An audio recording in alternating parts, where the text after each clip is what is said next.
Yeah, because I am your totally age-appropriate blue card-carrying storyteller! Thank you. Now, because I am up here all by my lonesome, and I only work in the analog kind of world, I did not bring any sound effects with me. So who do you think has to do that for me? You guys! Wonderful. So I let you know, I need at the moment for this story, I need a little bit of ambient swamp noises. Want to proceed?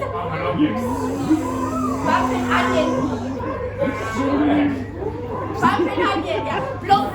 Let's say some mosquitoes somewhere. Yeah, wonderful. Not all mosquitoes. Okay. And now, all together you are lions. 3, 2, 1. Nice, good. I like it. Well done. And now, one last one. A gunshot.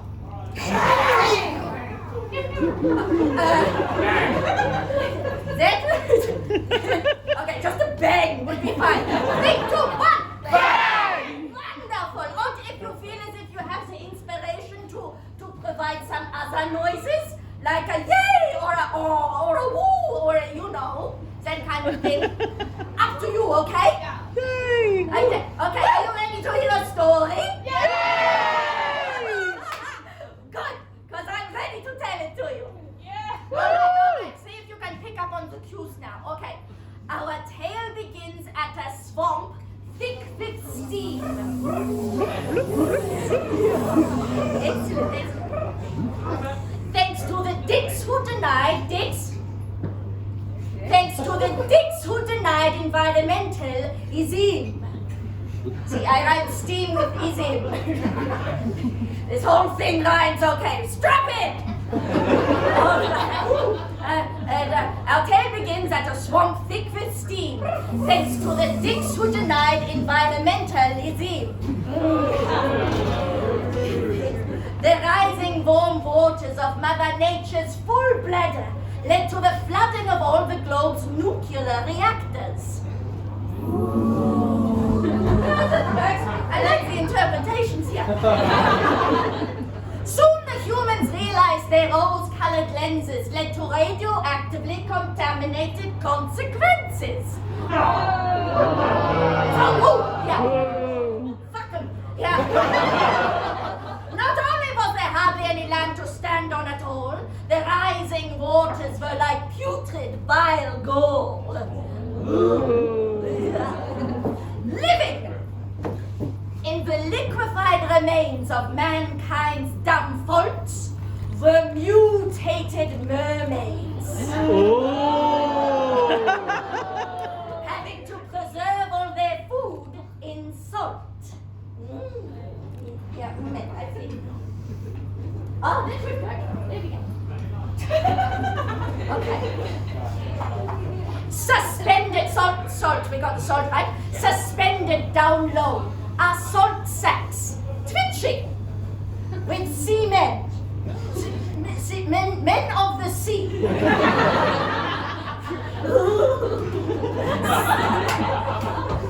Metaphors, it's great, right? Snatched by the maids for their juicy secretions.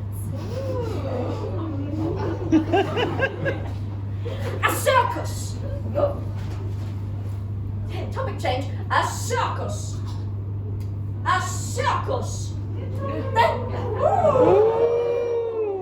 Visual cues, gotta love it. A circus had pitched next to the toxic debris, attracting wretches wishing to escape reality. Rhyming. So good. A particular act was top of the bill, a tamer of lions. And a cowboy caused quite the thrill. A woman as fierce as the beasts she controlled, commanding the stage, she was a sight to behold. All who saw her admit she could not be tamed, like her lions with the longest and most luscious of manes. Here, I keep that there. Her partner on stage and beyond curtains and doors was a cowboy. Known for barely keeping his weight above floors. He was a presence to witness covered in fur, which seemed to only enhance the muscles, then blur. At his hip, he hoisted a pistol, with which he likes to get stuck in sometimes. It's sticky. At his hip, he hoisted a pistol with which he was all too happy to flaunt its bright tip, a steely shaft which kept company with the other in his pants, ready to unleash at a wink or a glance. He would enter the ring to raucous applause.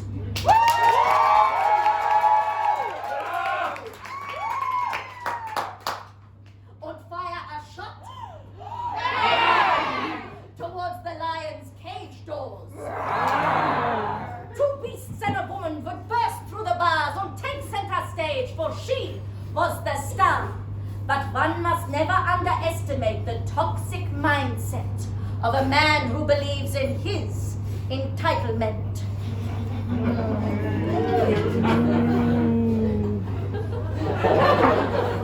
Once beyond doors and admiring eyes, the cowboy would remove. I gaffed it on. That is smart. The cowboy would remove his furry disguise. A girdle which kept all things where they should, breaks free from its banks just above his uncircumcised wood. I mean, the pulsing and throbbing muscles of plenty would gush their fluid back into his belly. Now pustules all naked, the cowboy would stand, night after the crowd had given their hand, waiting on the bed with his weapons pointed and ready for the woman who could hold lions' minds oh so steady. She made it quite clear. I love your enthusiasm, but it's the serious patch. She made it quite clear she wanted nothing less. His unwashed pubic hairs pressed against her lips' flesh. But night... You fucked up! But night after night, she'd have to be on her knees, ensuring the only weapon he fired was the one that she squeezed. Beneath the surface of her ravaged lips' rim grew a mermaid, whose complexion matched that of a Chernobyl victim, because mutated by the toxic cowboy's thick loads. She was impatient to finally come up from below. Listening hard, she crawled up the tamer's neck sheath and saw what would cause any moral stomach to heave. The cries of one who is obviously gagging, and tears that sprout from an uninvited throat shagging. Visuals were getting it right. In between thrusts, she burst through the mouth hole and saw how to solve the woman's problems once and for all. Quickly, she carved a bullet of salt and slid it into the cowboy's loosened hip coat. Then sliding into the swamp's murky abyss, she waited for the man's post-coitus piss. Important. Seeing her mutinous visage in the sludge, the cowboy's reaction was not hard to misjudge. Firing on fear's ignorance reflexes, he fired his weapon of choice for the braver of sexes. Bang! Missing by far, the salt bullet took the path directly into the cowboy's right foot. Right foot. The flesh peeled away from his freshly torn hole, and his flaccid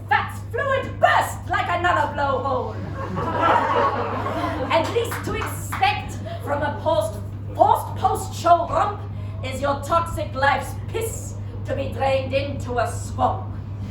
The tamer emerged and quick as a whip, nailed his stiffless skin sheath to a much larger stick.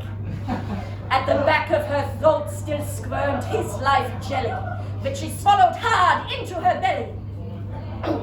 Now free from his nightly throat-plugging suppression, the woman became an even greater sensation, ensuring his dried, shriveled skin sack remained a reminder that when